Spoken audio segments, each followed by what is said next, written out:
तो एफआईआर दर्ज करने के आदेश को विजय शाह ने चुनौती दी थी। कर्नल सोफिया कुरैशी पर विवादित बयान दिया गया था। मंत्री विजय शाह की तरफ से ऑपरेशन सिंदूर की ब्रीफिंग करने वाली कर्नल सोफिया कुरैशी पर मध्य प्रदेश के मंत्री के विवादित बयान पर दर्ज एफआईआर के मामले में सुप्रीम कोर्ट आज सुनवाई करेगा। सुप्रीम कोर्ट ने गुरुवार को मंत्री विजय शाह की याचिका पर सुनवाई से इनकार करते हुए पूछा था कि आप हाईकोर्ट क्यों नहीं गए। साथ ही विजय शाह को सख्त फटकार भी लगाई गई थी। तो विजय शाह लगातार मुश्किलों में बने हुए हैं। एफआईआर दर्ज करने के आदेश को हालांकि उन्होंने चुनौती दी है और इसी मामले में सुप्रीम कोर्ट में आज सुनवाई होने वाली है। विजय शाह को सुप्रीम कोर्ट की तरफ से लगातार फटकार भी हालांकि लगी है कि आप किस तरह के बयान दे रहे हैं। आप सरकार के एक जिम्मेदार मंत्री हैं कि आपको ऐसा बयान देना चाहिए।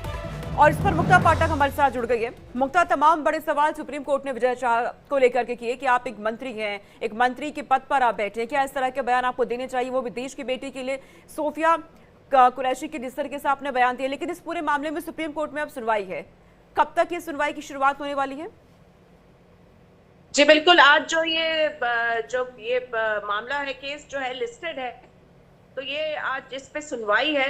तो अब देखना होगा कि सुप्रीम कोर्ट ने हालांकि कल तो फटकार लगा दी थी, लेकिन फिर भी आज जो है केस को उन्होंने एक्सेप्ट कर लिया। तो आप देखते हैं कि उसका रुख क्या है। लेकिन जिस तरह से यहाँ पे जो राजनीतिक पूरा जो माहौल बन रहा है, तो देखिए कल जो एक मिनिस्टर है डॉक्टर मोहन यादव के कैबिनेट की प्रतिमा बागरी, महिला होते हुए भी उन्होंने एक तरीके से विजय शाह के बयान को सपोर्ट किया। उन्होंने कहा कि हाँ ठीक है, उन्होंने जो कहा, लेकिन उन्होंने अपमान नहीं करने का उनका उद्देश्य था। उन्होंने माफी मांग ली है। और कई जो लोग हैं, जैसे कि कल डॉक्टर मोहन यादव से जब हम लोगों ने बात की, तो उनका ये कहना है कि सरकार ने जो भी कोर्ट ने कहा है उनके निर्देशों का पालन किया है। और कांग्रेस जो है लगातार इस मामले को तूल दे रही है, जबकि कांग्रेस में ही ऐसे कई लोग हैं जिसमें कांग्रेस को माफी मांगनी चाहिए। तो जब कांग्रेस अपने लोगों से माफी नहीं मांगती, तो वो हमारे मंत्री से माफी क्यों मांग रही है? तो ये पूरा जो अब मामला है कि आज सुप्रीम कोर्ट क्या कहता है उस पर डिपेंड कर रहा है। क्योंकि देखिए डॉक्टर मोहन यादव ने रुख साफ कर दिया है कि कांग्रेस को इस्तीफा नहीं मांगना चाहिए। वो अरविंद केजरीवाल को सपोर्ट करते हैं। अरविंद केजरीवाल जेल में थे, तो एक तरीके से जो है जो बात चल रही थी कि क्या अब इस्तीफा दे देंगे, बर्खास्त होंगे, तो वो अब सरकार का रुख इससे समझ आ रहा है कि सरकार इस वक्त तो इस्तीफा मांगने की मूड में दिख नहीं रही है। लेकिन सुप्रीम कोर्ट का क्या रवैया रहता, सुप्रीम कोर्ट क्या कहता है कि कल तो उसने फटकार लगा दी, लेकिन जब केस को एक्सेप्ट करने के बाद वो क्या कहेगा, उस पर बहुत कुछ डिपेंड होगा। बिल्कुल, लेकिन यहाँ पर कहा यह भी जा रहा है कि विजय शाह ने माफी मांगी है और कहा है कि उनसे गलती हो गई, वो ऐसा नहीं कहना चाहते थे। तो क्या सुप्रीम कोर्ट इस पर भी गौर फरमा सकता है?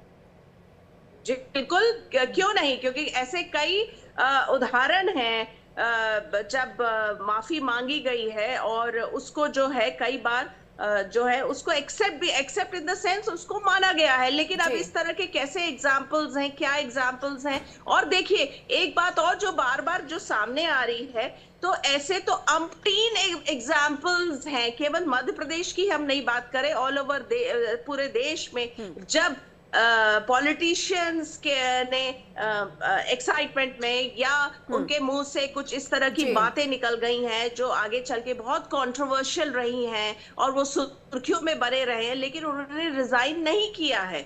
वो ऐसी बहुत सारे जो है एग्जाम्पल्स हैं। तो ये भी जो है एक बात कही जा रही है कि कई पॉलिटिशियंस हैं जो कई बार जो है उन्होंने बिल्कुल, लेकिन देखना होगा मुक्ता कि यहाँ पर विजय शाह की माफी काम आती है, नहीं आती है, कोर्ट कैसे कंसिडर करेगा। आप इस खबर पर नजर बनाए रखिएगा। आपसे अपडेट लेंगे। धन्यवाद आपका इस पूरी जानकारी के लिए।